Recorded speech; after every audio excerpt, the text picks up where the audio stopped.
প্রযুক্তি বা আইসিটির উন্নয়ন ও প্রসারের ফলে ইন্টারনেট আমাদের জীবনের নানা ক্ষেত্রে ভূমিকা রাখছে। এই আইসিটি শিক্ষাক্ষেত্র থেকে শুরু করে ভবিষ্যৎ ক্যারিয়ার গড়ায়ও অনেক গুরুত্বপূর্ণ ভূমিকা পালন করে। ইন্টারনেট আমাদের শিক্ষায় কিভাবে প্রভাব ফেলে, ভবিষ্যৎ ক্যারিয়ার গড়ায় এটি কোন ধরনের ভূমিকা রাখে, বিভিন্ন ডিজিটাল কন্টেন্ট আমাদের কিভাবে সাহায্য করে, এই সব কিছু তুমি আজকের অধ্যায় থেকে জানতে পারবে। একদম ঠিক ধরেছ, আজকে থেকে আমরা নতুন একটি অধ্যায় সম্পর্কে জানব। আজকের লেসনে তুমি নানা ধরনের ডিজিটাল কন্টেন্ট ও ইবুক সম্পর্কে জানতে পারবে। চলো তাহলে আমাদের আজকের পর্ব ডিজিটাল কন্টেন্ট দিয়ে স্টার্ট করা যাক। ডিজিটাল উপাত্ত আকারে বিরাজ করা, প্রকাশ করা কিংবা প্রেরণ ও গ্রহণকৃত কন্টেন্টই হলো ডিজিটাল কন্টেন্ট। অ্যানালগ বা ডিজিটাল পদ্ধতি ব্যবহার করে ডিজিটাল কন্টেন্ট সংরক্ষণ করা যায়। আবার কম্পিউটারের ফাইল আকারে কিংবা ডিজিটাল পদ্ধতিতে এই কন্টেন্ট সম্প্রচার করা যায়। তথ্য সহজ ও আকর্ষণীয়ভাবে উপস্থাপন ও স্থানান্তর করা যায় শুধুমাত্র ডিজিটাল কন্টেন্ট ব্যবহার করে।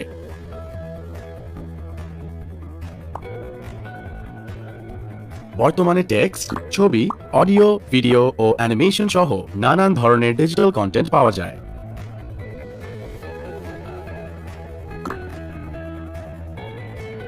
ডিজিটাল কন্টেন্টের মধ্যে টেক্সট বা লিখিত কন্টেন্টের প্রচলন সবথেকে বেশি। এখানে ডিজিটাল মিডিয়ায় তথ্য লিখে রাখা হয়।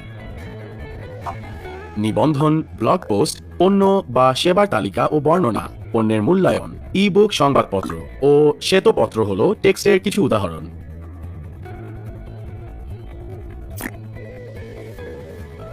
ক্যামেরায় তোলা, হাতে আঁকা, কম্পিউটারের সফটওয়্যার ব্যবহার করে তৈরি করা, অঙ্কনকরণ, কার্টুন, ইনফোগ্রাফিক্স ও অ্যানিমেটেড ছবি, এই সকল ছবি হলো ডিজিটাল কন্টেন্টের অন্তর্ভুক্ত।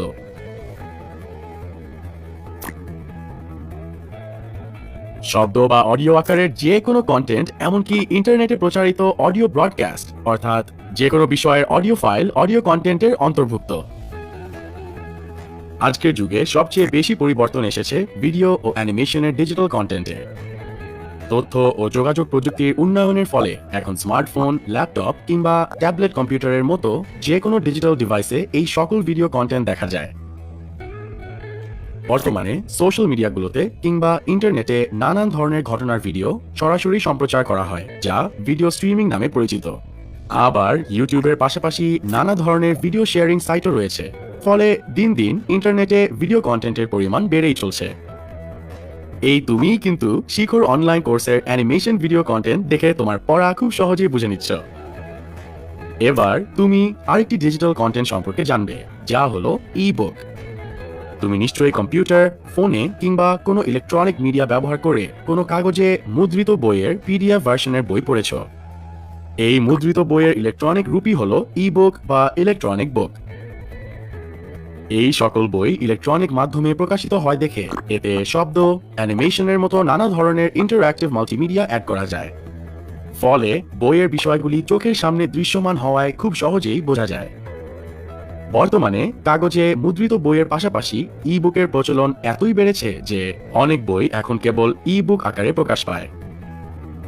ইবুক স্মার্টফোন বা কম্পিউটারে নানা ধরনের সফটওয়্যার কিংবা ইবুক পড়ার জন্য বিশেষ ধরনের রিডিং ডিভাইস ব্যবহার করে পড়া যায়। এদের মধ্যে Amazon.com এর কিন্ডল হলো সবচেয়ে বেশি জনপ্রিয়, তবে ডিভাইস ও সফটওয়্যার সম্পূর্ণভাবে ব্যবহারকারীর চয়েসের উপর ডিপেন্ড করে। তাহলে চলো ইবুক ব্যবহারের কিছু সুবিধা দেখে আসি। ইবুক কোনো লাইব্রেরি বা কক্ষ ছাড়াই কম্পিউটার, মোবাইল কিংবা রিডিং ডিভাইস ব্যবহার করে খুব সহজেই সংরক্ষণ করা যায়। কোনো লাইব্রেরি বা বুক স্টোরে যাওয়া ছাড়াই ইন্টারনেট থেকে ইবুক ডাউনলোডের মাধ্যমে সকল তথ্য তৎক্ষণাৎ পাওয়া যায়। ইবুক খুব সহজেই ডিভাইস টু ডিভাইসে ট্রান্সফার করা যায়। সাধারণত বইয়ে নির্দিষ্ট কিছু খুঁজতে হলে প্রতিটি পাতা খুঁজে বের করতে হয়, কিন্তু ইবুক সফটওয়্যারের সার্চ অপশন থাকায় কোনো বইয়ে সার্চ অপশন ব্যবহার করে খুব সহজেই তথ্য খুঁজে বের করা যায়। এছাড়াও ইবুক ব্যবহারের আরো কিছু সুবিধা তুমি ভিডিওটি পজ করে দেখে নাও। ইবুক সাধারণত বিভিন্ন ধরনের হয়ে থাকে, যা বেশিরভাগ সময় তাদের প্রকাশনার উপর নির্ভর করে। এই ইবুক সাধারণত 5 ধরনের হয়। মুদ্রিত বইয়ের হুবহু প্রতিলিপি মূলত সম্পূর্ণ মুদ্রিত বইয়ের মতো হয় এবং এটি সাধারণত পিডিএফ ফরম্যাটে প্রকাশিত হয়। এই সকল ইবুকে সম্পূর্ণ বই একসাথে অথবা চ্যাপ্টার ওয়াইজ পাওয়া যায়।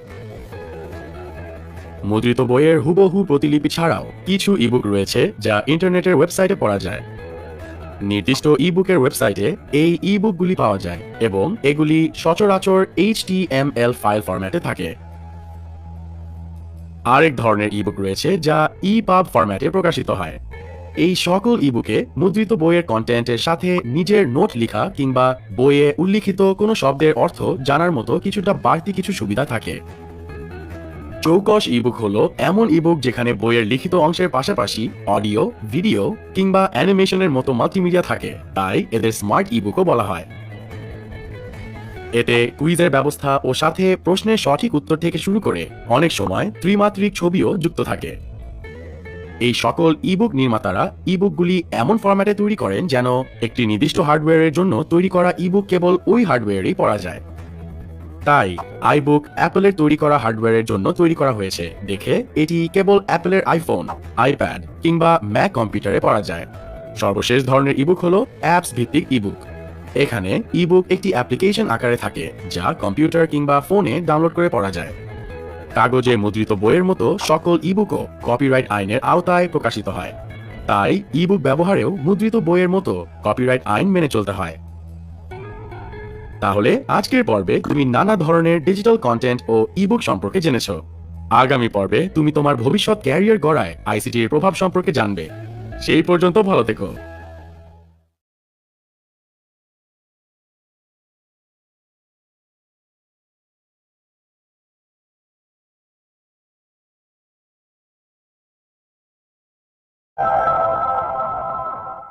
হ্যালো স্টুডেন্টস, আশা করি ভালো আছো।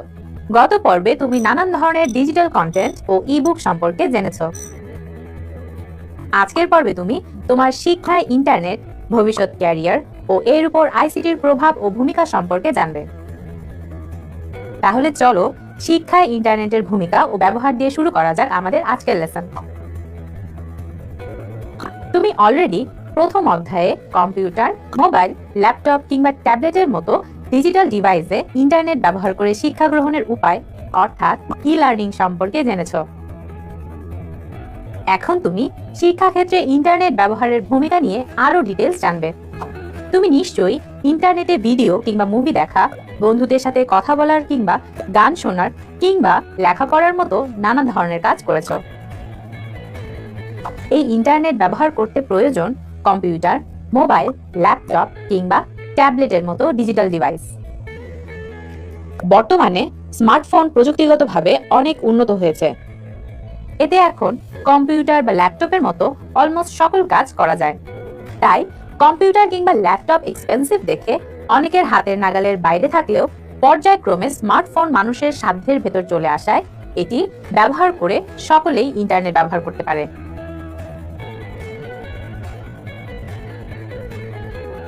তবে স্মার্টফোনে ইন্টারনেট ব্যবহার করা গেলেও এর স্ক্রিন তুলনামূলকভাবে মনিটরের থেকে ছোট।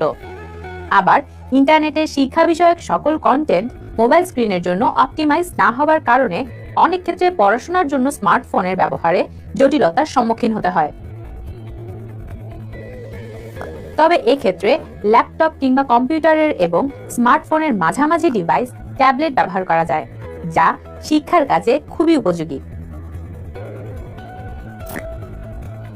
এই সকল ডিভাইস দিয়ে বড় স্ক্রিনে ভিডিও দেখা কিংবা স্টাইলাস দিয়ে নোট করার মতো নানা ধরনের কাজ করা যায়, যা শিক্ষা ক্ষেত্রে নানা ধরনের সুবিধা দেয়। ইন্টারনেট ব্যবহার করতে হলে ডিভাইসের পাশাপাশি স্টেবল ইন্টারনেটের সংযোগের প্রয়োজন হয়।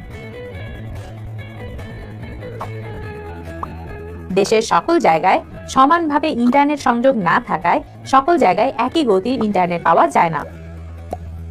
আবার ইন্টারনেটের স্পিড কম হলে এবং কানেকশন স্টেবল না হলে বাফারিং কিংবা লোডিং এর জন্য ঠিকমতো কন্টেন্ট দেখাও সম্ভব হয় না। এছাড়াও দ্রুতগতির ইন্টারনেটের চড়া দাম হবার কারণে তা সবাই ব্যবহার করতে পারে না।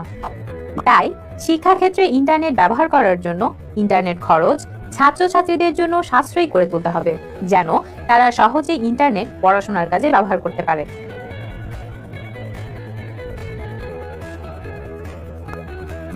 ডিভাইস এবং ইন্টারনেটের পাশাপাশি ইন্টারনেটে আমাদের দেশের শিক্ষা কার্যক্রম উপযোগী বাংলায় কন্টেন্ট বানাতে হবে। তাহলে আমাদের দেশের শিক্ষার্থীরা সহজেই ইন্টারনেটে তাদের পাঠ্য বিষয় খুঁজে পাবে। তবে বর্তমানে ইন্টারনেটে পাওয়া যায় না এমন জিনিস খুঁজে পাওয়া কঠিন।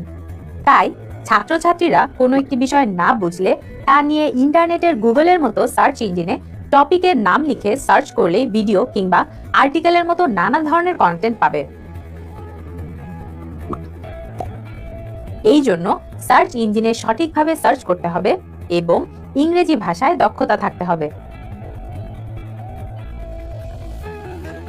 ইন্টারনেটে ম্যাথ ওভারফ্লো, স্ট্যাক ওভারফ্লো কিংবা ম্যাথ স্ট্যাক এক্সচেঞ্জের মতো বিভিন্ন সাইট এবং গ্রুপ আছে যেখানে নির্দিষ্ট বিষয়ের নানান প্রশ্নের সমাধান পাওয়া যায়। এছাড়া এই সকল গ্রুপে কোনো প্রশ্ন করলে কিংবা সমস্যায় পড়লে গ্রুপের অন্যান্য কোনো ব্যবহারকারী তার সমাধান দিয়ে থাকে।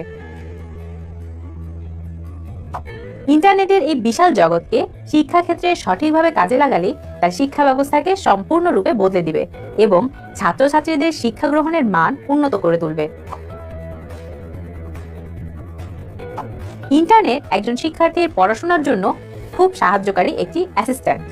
এটির মাধ্যমে বই ডাউনলোড করে কিংবা অনলাইনে পড়ে computer programming, game development, photo কিংবা ভিডিও এডিটিং এর মতো নানান কিছু শেখা যায়। বর্তমানে সকল ক্লাসের পাঠ্য বই ইন্টারনেটে বিনামূল্যে পাওয়া যায়, তাই বই হারিয়ে গেলে ইন্টারনেট থেকে বই ডাউনলোড করে খুব সহজেই তা পড়া যায়। আবার অনেক লেখক পড়াশোনার জন্য উপযোগী বই বিনামূল্যে ইন্টারনেটে প্রকাশ করে থাকেন, তাই ইন্টারনেটে একটু ভালো মতো খুঁজলেই তুমি তোমার পছন্দের বইটি খুঁজে পাবে। তবে এক্ষেত্রে খেয়াল রাখতে হবে যেন কোনোভাবেই কপিরাইট আইন ভঙ্গ না হয়, অর্থাৎ কপিরাইট আইন ভঙ্গ করে বেআইনি ভাবে কোনো বই নামানো কিংবা শিক্ষা ব্যতীত অন্য কোনো ক্ষেত্রে ব্যবহার করা যাবে না। আগে শিক্ষার্থীদের পাঠ্যপুস্তকের সাথে অতিরিক্ত বিষয় জানতে গণিত, বিজ্ঞানের মতো নানা ধরনের ক্লাবে সশরীরে উপস্থিত হয়ে অংশগ্রহণ করতে হতো। ইন্টারনেটের কারণে সারা পৃথিবীর শিক্ষার্থীরা এখন এই সকল ক্লাবে পৃথিবীর যে কোনো প্রান্ত থেকে অংশগ্রহণ করতে পারছে।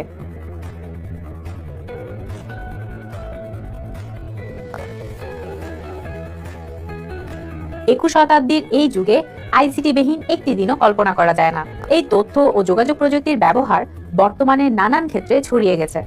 এখনকার দিনে সকল কিছু কম্পিউটার ভিত্তিক হবার কারণে ভালো রেজাল্ট ও ডিগ্রির পাশাপাশি কম্পিউটার চালানো, অফিস সফটওয়্যার, ইন্টারনেট, ইমেল, সামাজিক যোগাযোগ মাধ্যমের মতো কম্পিউটার ও ইন্টারনেট ভিত্তিক নানান বিষয়ে দক্ষতা না থাকলে চাকরি পাওয়া বেশ কঠিন এবং আগামীতে তা আরো কঠিন হবে। কালের বিবর্তনে ও প্রযুক্তির উন্নয়নে computer science, computer engineering, office automation system design, artificial intelligence, robotic engineering, mobile communication, data কমিউনিকেশনের মতো আরো অনেক কম্পিউটার ভিত্তিক ক্যারিয়ার গড়ে উঠেছে এবং এই ধরনের ক্যারিয়ারের সংখ্যা দিনকে দিন বেড়েই চলেছে। প্রযুক্তির উন্নয়নের ফলে এখন বাইরে থেকে ঘরের টিভি, রেফ্রিজারেটর, এসি নিয়ন্ত্রণ করা, স্যাটেলাইট পরিচালনা করার মতো নানান কাজ কম্পিউটার বা মোবাইলের প্রোগ্রামের সাহায্যে করা হয়।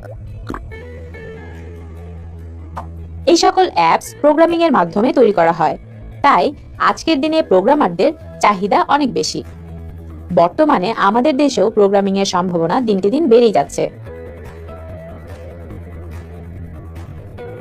এই প্রোগ্রামিং এ দক্ষতা থাকলে ও দেখাতে পারলে মাইক্রোসফট, গুগল কিংবা ফেসবুকের মতো নানান টেক জায়ান্ট কোম্পানিরা নিজেরাই এই সকল দক্ষ প্রোগ্রামারদের খুঁজে নেন এবং অনেক সময় এর জন্য আবেদনও করার প্রয়োজন হয় না। আমাদের দেশের বিশ্ববিদ্যালয় থেকে পাশ করা অনেক দক্ষ প্রোগ্রামার নানান ধরনের টেক জায়ান্ট কোম্পানিতে সরাসরি কাজ করার সুযোগ পেয়েছেন। এখন ইন্টারনেট থাকায় আইসিটি কর্মী, প্রোগ্রামার কিংবা ফ্রিল্যান্সাররা ঘরে বসেই বড় বড় প্রতিষ্ঠানে কাজ করতে পারছে। প্রোগ্রামারের পাশাপাশি কম্পিউটার নেটওয়ার্ক তৈরি ও রক্ষণাবেক্ষণের জন্য প্রয়োজন হয় দক্ষ লোকের। এরকম তথ্য ও যোগাযোগ প্রযুক্তিতে দক্ষ লোকের চাহিদা নানান ক্ষেত্রে দিনকে দিন বেড়েই চলেছে এবং যত দিন যাবে তা তত বাড়বে। অন্যান্য উন্নত দেশের পাশাপাশি বাংলাদেশেও ইতিমধ্যে বেশ কিছু সফটওয়্যার কোম্পানি গড়ে উঠেছে, যা বাংলাদেশে তৈরি নানা ধরনের সফটওয়্যার বা অ্যাপস অন্যান্য দেশে রপ্তানি করছে। এছাড়া বর্তমানে তরুণ প্রজন্মের অনেকে এই তথ্য ও যোগাযোগ প্রযুক্তি ভিত্তিক পেশার দিকে ঝুঁকছে। দিনকে দিন প্রযুক্তির উন্নয়ন ঘটায় ও নতুন নতুন প্রযুক্তি আসায় ভবিষ্যতে তথ্য ও যোগাযোগ প্রযুক্তিতে দক্ষ লোকের চাহিদা আরো বাড়বে। তাই ক্যারিয়ার হিসেবে আইসিটির সম্ভাবনা বেশ উজ্জ্বল দেখে এখন থেকেই নিজের আইসিটির দক্ষতাকে বাড়িয়ে নিতে হবে। তাহলে আজকের পর্বে তুমি তোমার ভবিষ্যৎ ক্যারিয়ার ও এর উপর আইসিটির প্রভাব ও ভূমিকা সম্পর্কে জেনেছো। আগামী পর্বে তোমার সাথে দেখা হবে নতুন এক অধ্যায় নিয়ে। সেই পর্যন্ত ভালো থেকো।